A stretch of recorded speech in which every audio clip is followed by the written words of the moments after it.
There's another realm of thought that we need to study, and this is a realm in the West that's called parapsychology. Parapsychology is the study of life after death experiences. That is, people who are on the operating table die, and for a few minutes lose all life indicators, heartbeat, breathing, everything. And they've studied thousands and thousands of people who've had this experience. And they experience going to another realm. For the good spirits, heaven. And one particular person, her name is Betty Eady. She appeared on Oprah's show. She's Native American. She had died and then come back. And by the way, these experiences often occur in a matter of seconds because heaven is outside the realm of time. Bombard described God as infinite force outside of space, outside of time. And so what happens in a millisecond in heaven could be years on earth. There is no time there. It's a realm of experience. And so in a very, very short period of time, they have vast experiences. And so one of the experiences that this woman had, and this again speaks to what does it mean to be human, is that she saw in the heavenly realm spirits getting prepared to leave heaven to come to earth, and their bodies were being prepared. And what was happening in there was that genetic memory was being included in their bodies. We know about genetic memory. These are physical characteristics passed from parents to children. But what she discovered that most of us don't realize is that at the same time, cells were given cellular memory. And that cellular memory was all the thoughts that human beings had, all the memories that human beings had over their life and over past lives. This was deposited in their cells. I mean, if you have genetic memory, why wouldn't the cells contain something as well, you know? Now,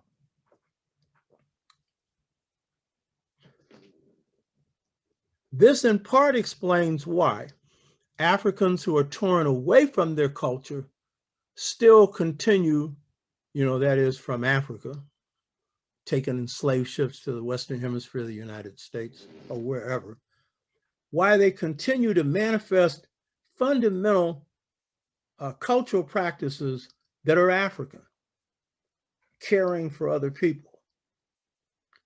As Carter G. Woodson said, Blacks were caring to a fault. If a Black person had a quarter and that was their last quarter, this was right after slavery, they give that person that needed it that quarter.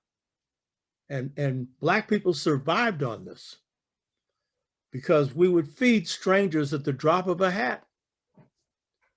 If someone comes into the house, share the food, you know, even when you had hardly no food to share.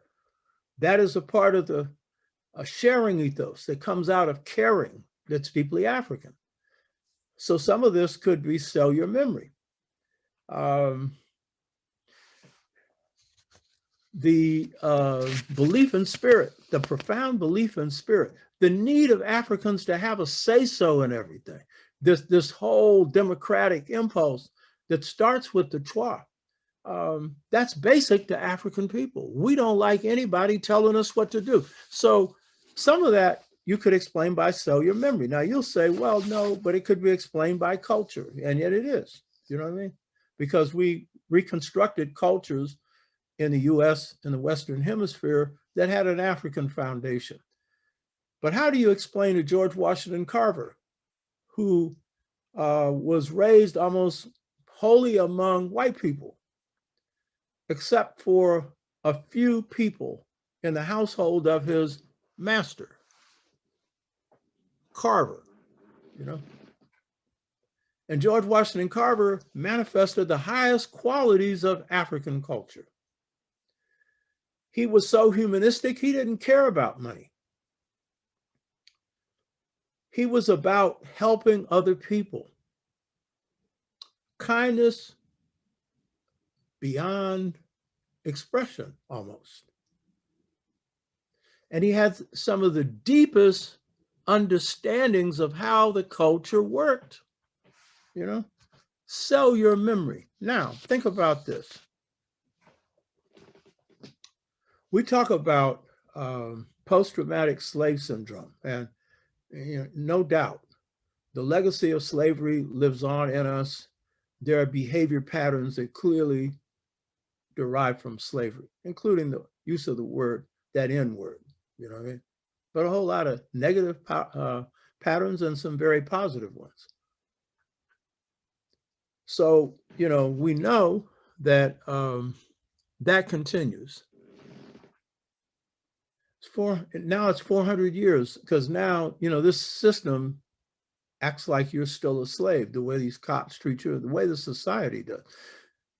So that's 400 years. But then if there's such a thing as sell your memory, then it means there's another 144,000 years in you. And that is like at the core of your humanity, along with the cultures that you've recreated, along with the deep thought that comes out of the systems that you have created. So this is another reason to say that when we dig deep into what it is to be human, spirit is at its core. And we know something about cells. Technically, the way our cells are constructed, we should be able to live for almost forever. I mean, there's no limit on how long a human being can live. But of course, we know there is a limit on this planet. But what's interesting is that enslaved Africans often lived to about average age 50, 55.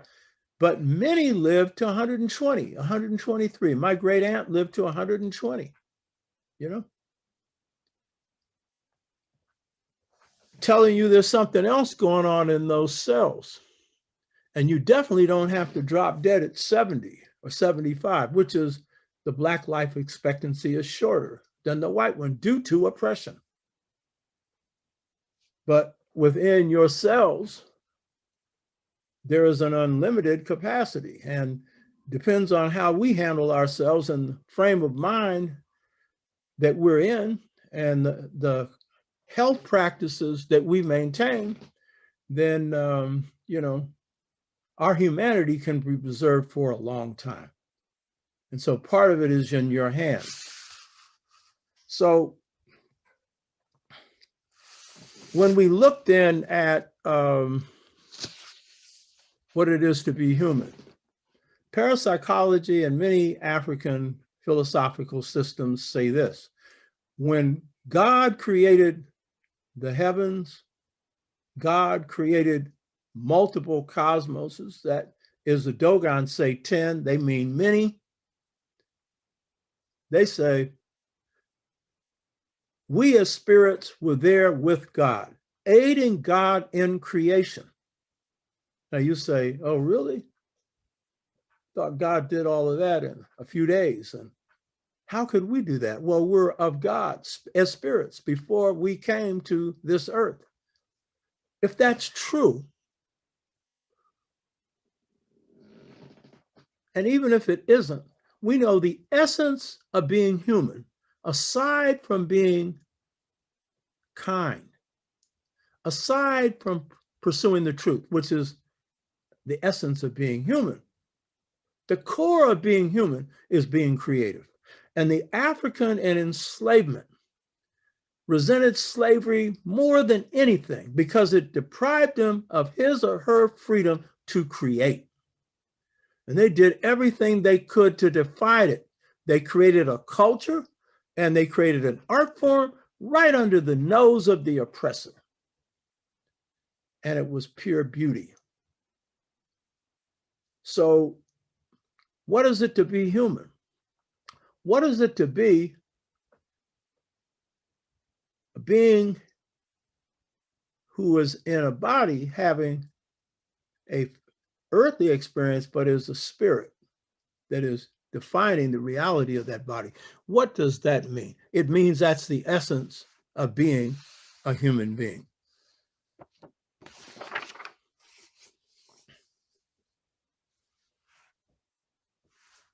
So the essence of being human is about trying to create something that will be useful for ourselves and for humanity. So in a condition where we're oppressed, the real challenge is for us to fight that oppression and defeat it, but in the midst of it, prepare for this world that we're going to create.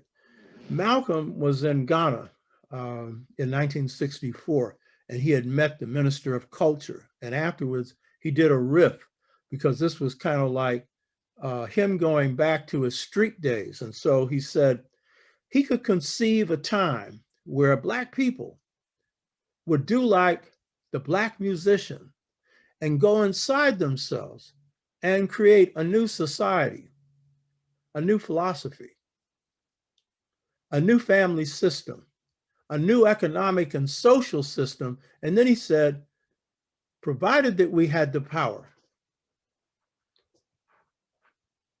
I think what he meant by that is we would have to really be free. That is, free ourselves from this oppressive system before we could do that.